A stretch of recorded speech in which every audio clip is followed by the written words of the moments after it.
नमस्कार सर्वांना. आज ना मकर संक्रांतीच्या आदल्या दिवशी बनवली जाणारी भोगीची भाजी आज आपण बनवणार आहोत. त्यासाठी आपण या ठिकाणी भाज्या स्वच्छ धुवून निवडून घेतलेल्या आहेत. त्यामध्ये पावटा आहे, त्यानंतर वाटाणा आहे, वांगं, त्यानंतर आपण बीन्स देखील वापरलेले आहेत. अशा पद्धतीने सर्व भाज्या आपण चिरून घेतलेल्या आहेत. आता सर्वात आधी वाटण तयार करून घेऊया. वाटणासाठी आपण भाजलेले शेंगदाणे घेतलेले आहेत. त्यानंतर अर्धी वाटीने या ठिकाणी आपण सुकं खोबरं घेतलेलं आहे आणि त्याच्यामध्ये लसणाच्या 7 ते 8 पाकळ्या वापरणार आहोत. त्यानंतर आपण या ठिकाणी हिरवी मिरची वापरणार आहोत. 5 ते 6 तुकडे आपण या ठिकाणी आल्याचे वापरणार आहोत.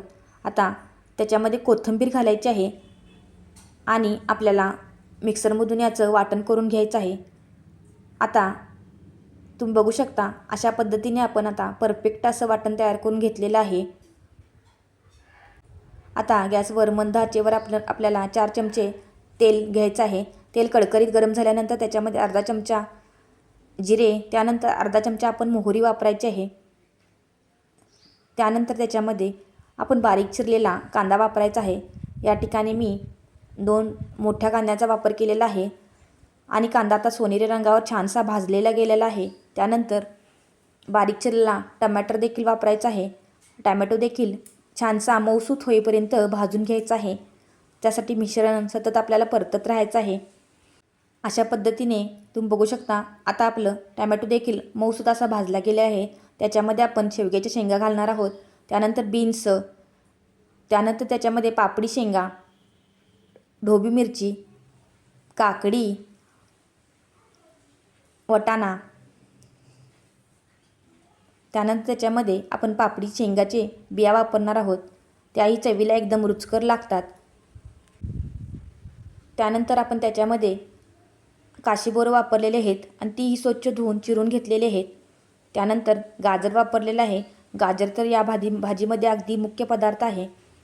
त्यानंतर मुळा वापरलेला आहे, बटाटा वापरलेला आहे आणि वांगं वापरलेलं आहे. आता सर्व मिश्रण आपल्याला छानसं एकजीव करून घ्यायचं आहे, मिक्स करून घ्यायचं आहे. त्यानंतर त्याच्यामध्ये 1 चमचा आपण मीठ वापरायचं आहे आणि मीठ पूर्णपणे मिश्रणाला परतवून घ्यायचं आहे आणि 2 मिनटासाठी मिश्रण झाकून ठेवायचं आहे. आता 2 मिनटानंतर तुम्ही बघू शकता आता छानसं आपलं भाज्या तेलामध्ये भाजल्या गेलेल्या आहे. त्याच्यामध्ये गरम मसाला 2 चमचे वापरलेला आहे. त्यानंतर धना पावडर वापरायची आहे, जिरा पावडर आणि मिक्सरमधून बारीक केलेलं वाटण घालायचं आहे. काश्मीरी बेडगी मिरचीचं लाल तिखट वापरलेलं आहे, घरगुती लाल तिखट, हळद वापरायची आहे. त्यानंतर थोडासा हिंग वापरलेला आहे.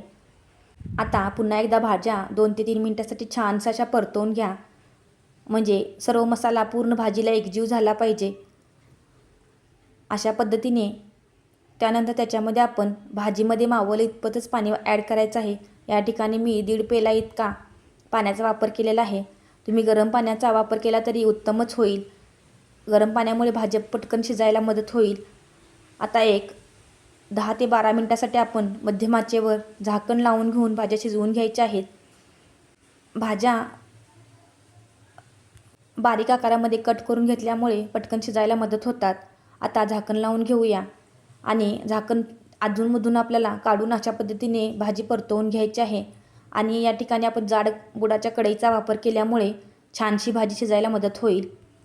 10 मिनटानंतर तुम्ही बघू शकता अशा पद्धतीने आपली भाजी आता शिजली गेलेली आहे.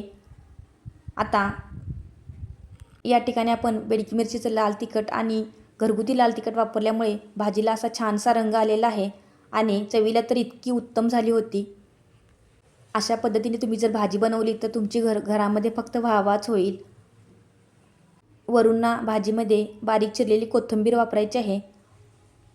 अशा पद्धतीने अगदी गरमागरम अशी आपली भोगीची भाजी तयार झालेली आहे.